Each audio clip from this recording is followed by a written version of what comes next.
KSRTC ബസ്സുകളിൽ cancer രോഗികൾക്ക് സൗജന്യ യാത്ര നൽകുമെന്ന് ഗതാഗത മന്ത്രി കെ.ബി. ഗണേഷ് കുമാർ.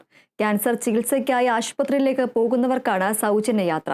സൂപ്പർഫാസ്റ്റ് വരെയുള്ള ബസ്സുകളിൽ ആനുകൂല്യം ലഭിക്കുമെന്ന് മന്ത്രി പറഞ്ഞു. നിയമസഭയിലാണ് മന്ത്രിയുടെ പ്രഖ്യാപനം. 2012 പുറപ്പെടുവിച്ച ക്യാൻസർ സെന്ററിലേക്ക് പോകുന്നവർക്ക് 50% ഫാസ്റ്റ് പാസഞ്ചർ മുതൽ ഓർഡിനറി ബസ് എന്ന് പറഞ്ഞത് മാറ്റം വരുത്തിയാണ്.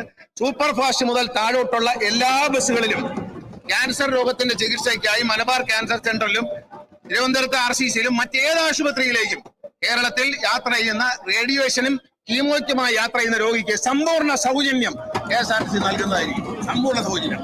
ആ വ്യക്തിക്ക് പ്രൈവറ്റ് ആശുപത്രിയിൽ പോവുകയാണെങ്കിലും അവർ പോകുന്ന സ്ഥലത്തു നിന്നും ഈ ആശുപത്രിയിലേക്ക് നിരന്തരമായി RCC കീമോയ്ക്കും റേഡിയേഷനും പോകുന്ന രോഗികൾക്ക് KSRTCയുടെ സൂപ്പർ ഫാസ്റ്റ് മുതൽ താഴെയുള്ള എല്ലാ വണ്ടികളിലും സമ്പൂർണ്ണ സൗജന്യം പ്രഖ്യാപിക്കുകയാണ് സർക്കാർ.